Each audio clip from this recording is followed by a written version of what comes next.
ब्रह्मा जी को थोड़ा सा अहम आया। अभी आपको कथा में कहा था कि अच्छा देखो अच्छा मिलेगा। ब्रह्मदेव नहीं देख पाए। ब्रह्मा जी के भीतर थोड़ा सा अहंकार जागृत हो गया, अहम जागृत हो गया। ब्रह्मदेव के भीतर अहंकार।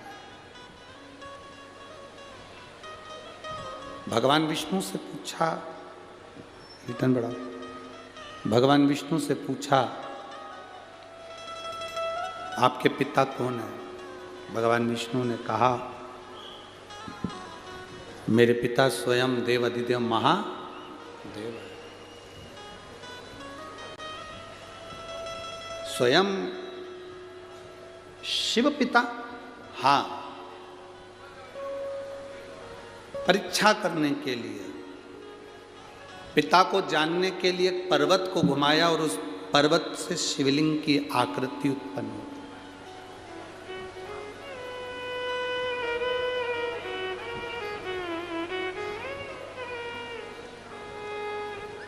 पर्वत से शिवलिंग की आकृति उत्पन्न हुई। ये तुम्हारे पिता हैं? भगवान विष्णु ने कहा ये मेरे पिता हैं। इन पिताजी का सिर कहाँ है? चरण कहाँ है?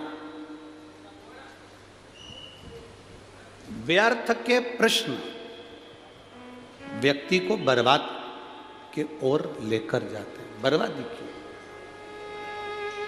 व्यर्थ के प्रश्न। कोई अच्छे प्रश्न हो ना तो कोई बात नहीं, अगर कोई व्यर्थ के प्रश्न करे तो फिर तो बेकार।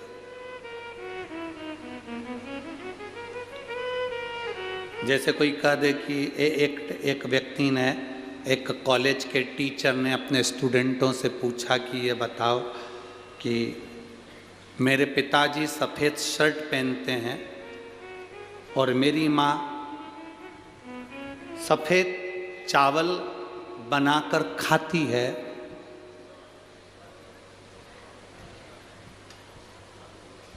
तो मेरी उम्र कितनी है?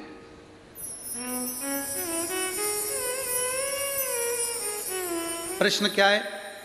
प्रोफेसर ने, टीचर ने प्रश्न किया स्टूडेंट से, बच्चे से, मेरे पिताजी सफ़ेद शर्ट पहनते हैं और मेरी माँ सफ़ेद चावल पकाकर खाती है, बनाकर खाती है, तो मेरी उम्र कितनी है? बताओ स्टूडेंट, बताओ बच्चों। अब बच्चे चुप हो गए। उसमें से एक बच्चा खड़ा होकर बोला, सर आपकी उम्र 40 साल है। आपकी उम्र 40 साल है। सर खुश हो गए, सही निर्णय दिया आपने, सही उत्तर दिया। आप कैसे जानते हो कि मेरी उम्र 40 साल हो गई? उस बच्चे ने कहा, सर हमारे पास में 3 घर छोड़ के एक लड़का रहता है, उसकी उम्र 20 साल है, वो आधा पगला है।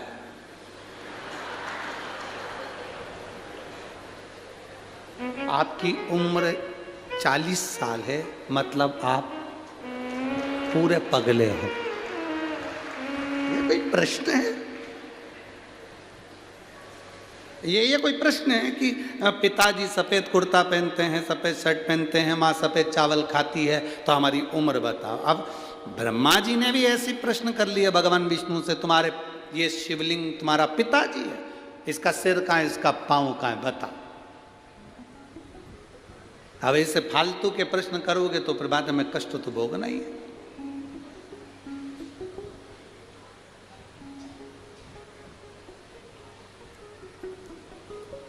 बहुत लोग संसार में से, बहुत सारे लोग हैं जो बहुत व्यर्थ के काम कर रहे हैं और बहुत व्यर्थ की बातें करते हैं, बहुत व्यर्थ।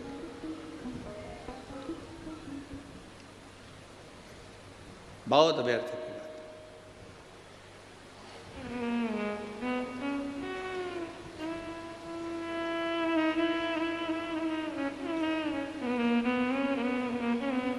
अब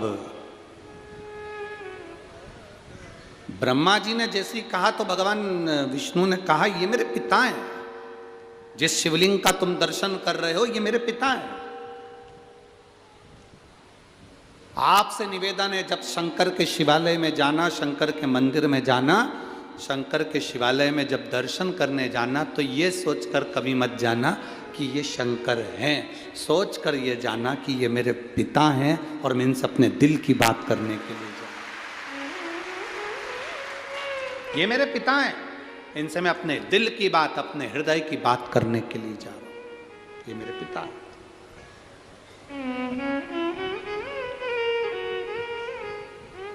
जब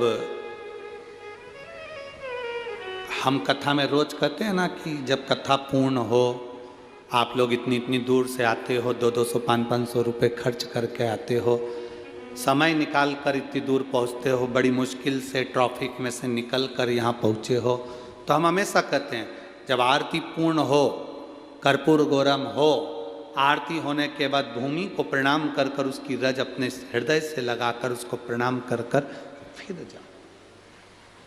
क्यों?